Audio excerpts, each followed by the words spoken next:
국산 레드백 장갑차가 독일을 제치고 호주 수출에 성공한 데 이어 인도 대공포 수출에 도전합니다.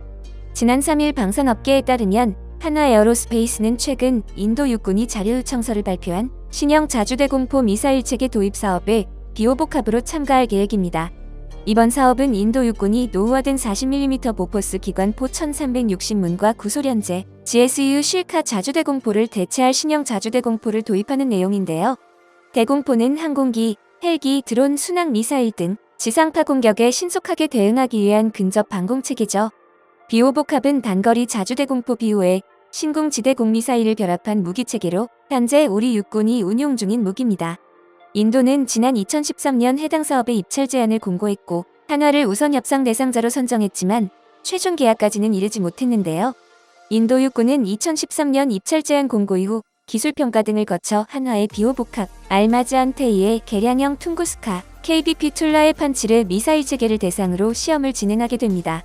2019년 시험에서 퉁구스카와 판치르가 탈락하고 비호복합만 통과해 한화가 우선 협상 대상자로 선정됐죠. 인도 정부의 조건을 만족하는 대공무기 체계는 비호복합 외에는 없다는 우수한 평가를 받았습니다. 하지만 인도 정부는 지난 2020년 9월 입찰을 철회했습니다. 러시아 기업인 알마즈안테이와 KBP 툴라가 모두 탈락하면서 러시아에 항의가 들어왔기 때문입니다. 이후 인도 측에서 요구 조건을 변경해 사업을 다시 진행하게 된 것이죠. 한화는 이미 비호복합의 우수성을 입증받은 만큼 인도 현지 기업과 협의해 수출할 계획이라고 합니다. 지난달 한국 레드백 장갑차가 독일을 제치고 호주 수출에 성공하면서 다시 인도에 관심이 집중되고 있는데요. 호주 방송들은 레드백이 호주 육군의 2021년 위험 경감 활동 캠페인을 하는 동안 윙스보다 우수하다는 평가를 받았다고 보도하며 레드백의 성능을 극찬하고 있습니다. 또한 호주에 이어 영국까지 한국 자주포에 관심을 보인다는 의견이 나오면서 세계 방산 시장이 교란되고 있다는 소식입니다. 이에 해외 매체들 역시 한국 방산에 대해 끝없는 관심을 쏟아내고 있는데요. 특히 레드백은 생존성을 중시했다는 극찬을 받습니다. 레드백은 생존성 극대화를 위해 탐지와 회피, 능동, 수동 방호 등 다양한 방호 기술이 적용됐습니다. 디지털 고속 네트워크로 통합된 각종 센서와 전방위 감시 체계로 기갑 차량 특유의 사각도 없습니다. 호주군은 레드백의 시험 평가를 마치고 마치 스마트폰에 철갑과 궤도를 붙였다는 평가를 할 정도였는데요. 최근 인도 공영방송에서 한국 방산에 대해 집중 취재해 소개합니다. Our next story is about the global arms bazaar. It could see a shake-up soon. New challenges are rising to take on the incumbents. Tonight we focus on South Korea.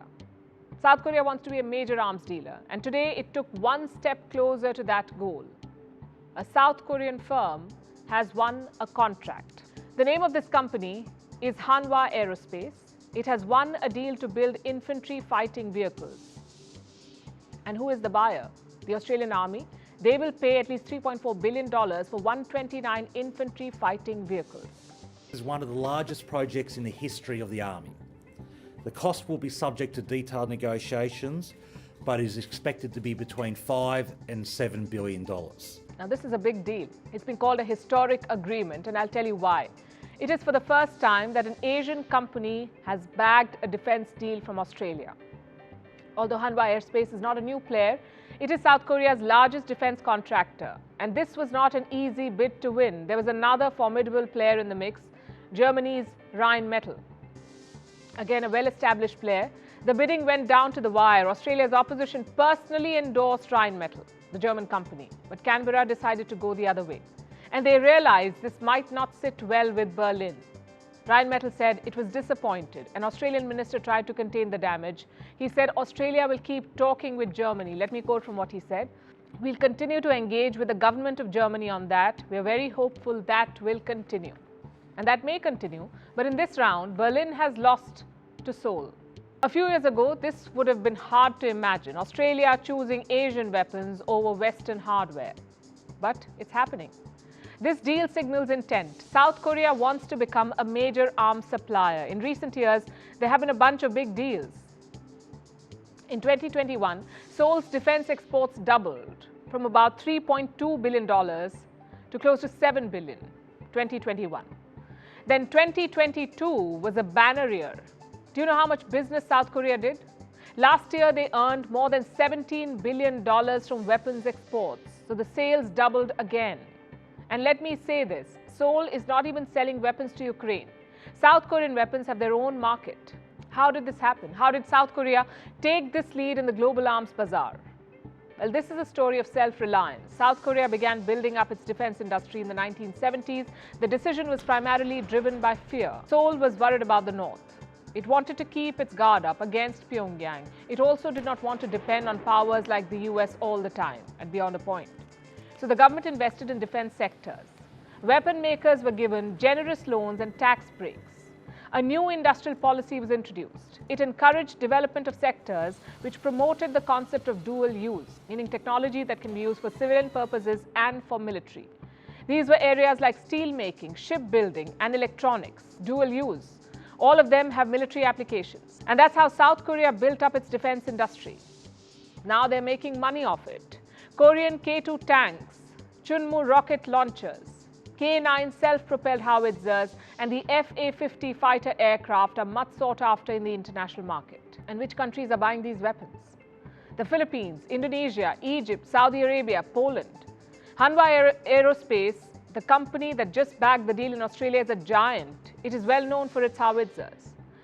These guns command a 55% share of the global market, 55%. So South Korea is a serious player. And also a good case study for India, because Seoul is on course to becoming a formidable competitor for New Delhi.